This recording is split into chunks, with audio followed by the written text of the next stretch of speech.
வணக்கம் எல்லாருக்கும். எல்லாரும் நல்லா இருப்பீங்கன்னு நம்புறேன். நாங்களும் எல்லாரும் சூப்பர். இண்டியான் வீடியோவில் எக்கோலிலியா பற்றி தான் நான் சொல்ல போகிறேன். ஓட்டிசம் பிள்ளைகளுக்கு இந்த பிரச்சனை அநேகமாக இருக்கும்.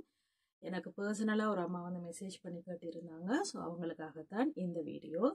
அதை சொல்கிறதுக்கு முதல் நான் இந்த புக் படித்து கொண்டிருக்கிறேன். அநேகமாக நிறைய ஸ்பெஷல் நீட்ஸ் பிள்ளைகளை வச்சிருக்கிற பேரண்ட்ஸுக்கு தெரியும் மோர் தென் வேர்ட்ஸ் உண்டு. இந்த புக் தான் இங்கே ஸ்பீச் அண்ட் லாங்குவேஜ் தெரபிஸ்ட் எல்லாம் யூஸ் பண்ணுற எல்லா யுக்திகளுமே இந்த புக்கில் இருக்குது. உங்கள் எல்லாருக்கும் முடியுமென்னு சொல்லிச்சோன்னா இந்த புக்கை வாங்கி படிக்க முடியுமென்னு சொல்லிச்சோன்னா தயவுசெய்து படிங்க. இது நீங்கள் படிக்கிறதுனால கண்டிப்பாக உங்கள் பிள்ளைகளுக்கு ஹெல்ப் பண்ண முடியும். ரைட். இப்போ எக்கோலிலியான்னு சொன்னால் சொன்னதையே திருப்பி சொல்கிறது. இப்போ நீங்கள் உங்களோட பிள்ளைகள்கிட்ட உங்களோட பேர் என்ன அப்படின்னு சொல்லி கேட்டா அந்த பிள்ளை அதுக்கு பதில் சொல்லாம அந்த பிள்ளை திருப்பி அந்த கேள்வியை உங்கள்கிட்ட கேட்கும். இது ரெண்டு விதமா இருக்கு. Immediate echolalia, delayed echolalia. அதாவது இமீடியட்னா உடனே நீங்க கேட்ட கேள்விக்கு உடனே நீங்க கேட்ட என்ன கேள்வியோ அதையே திருப்பி ரிப்பீட் பண்ணுவாங்க. அடுத்தது ஒரு வாரம் கழித்தோ ஒரு மாதம் கழித்தோ ஒரு கொஞ்ச நாள் கழித்து அதை திருப்பி ரிப்பீட் பண்றது. ஸோ இப்படி ரெண்டு விதமாக இருக்குது. ஆனால் ப்ரொஃபஷனல்ஸ் இந்த எக்கோலிலியா நல்ல சைனுன்னு தான் சொல்லுவாங்க. ஏனெண்டா உண்மையும் அதுதான். ஸ்பீச் டெவலப் ஆகி கொண்டிருக்கிற பிள்ளைகளுக்கு இந்த ஸ்டேஜில் தான் இருப்பாங்க.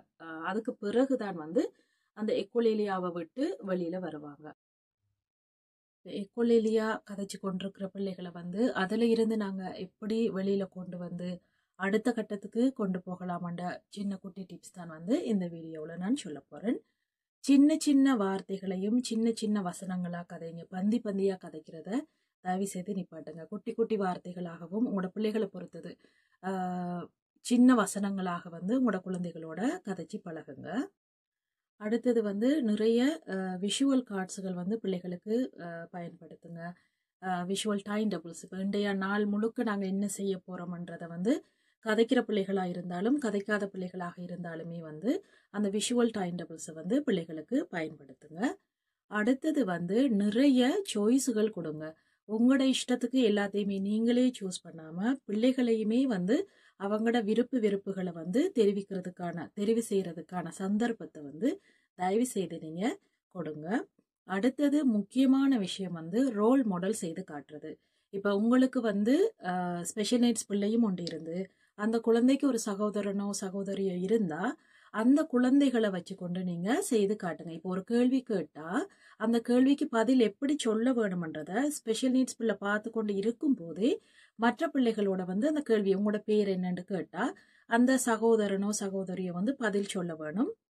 அதை உங்களோட சிறப்பு குழந்தைகள் பார்க்க வேணும். அப்படி நீங்க மாடல் பண்ணி காட்டுனீங்கன்னு சொல்லி சொன்னாலும் அந்த குழந்தைகளுக்கு நாளடைவுல புரியும். நாங்க ஒரு கேள்வி கேட்டா இப்படித்தான் பதில் சொல்ல வேணும்ண்டு. சில குடும்பங்கள்ல பாத்தீங்கன்னா சகோதரங்கள் இருக்க மாட்டாங்க, ஒரே ஒரு தனி குழந்தையா தான் இருக்கும். ஸோ அவங்களுக்கு என்ன செய்யலாம்டா பெற்றோர்கள் ரோல் மாடல் செய்து காட்டலாம் தாராளமா. அடுத்தது மிக மிக முக்கியமான விஷயம், தயவு செய்து பொறுமையாக இருங்க. நிறைய நீங்க பொறுமையாக இருக்க வேணும். நான் எல்லா வீடியோவிலையுமே சொல்றது, ஸ்பெஷல் நீட்ஸ் பிள்ளைகளை வச்சிருக்கிற பெற்றோர்கள் நீங்க டபுள் எக்ஸல் காமாக எல்லா சிச்சுவேஷன்லையும் கண்டிப்பாக இருக்க வேணும். அப்பதான் உங்களோட பிள்ளை உங்களோட பக்கத்துல அடுத்த கட்டத்தை நோக்கி நகர்வாங்க. அது மிக மிக முக்கியம். எப்போதும் முடிஞ்ச அளவுக்கு பொறுமையா இருங்க. எதுவுமே எடுத்த உடனே நிச்சயமாக வராது. ஸோ அதுக்குரிய கால அவகாசத்தையும் பொறுமையும் நீங்க நிச்சயமாக கையாள வேணும். ஐ ஹோப் எல்லாருக்கும் இந்த வீடியோ பிடிச்சிருக்குமென்று நம்புறேன். இதை ட்ரை பண்ணி பாருங்க. ட்ரை பண்ணி பார்த்துட்டு ஒர்க் பண்ணினதா என்னன்றதை கமெண்ட்ஸ் பாக்ஸில் போடுங்க. அடுத்த வீடியோவில் சந்திப்போம். நன்றி, வணக்கம்.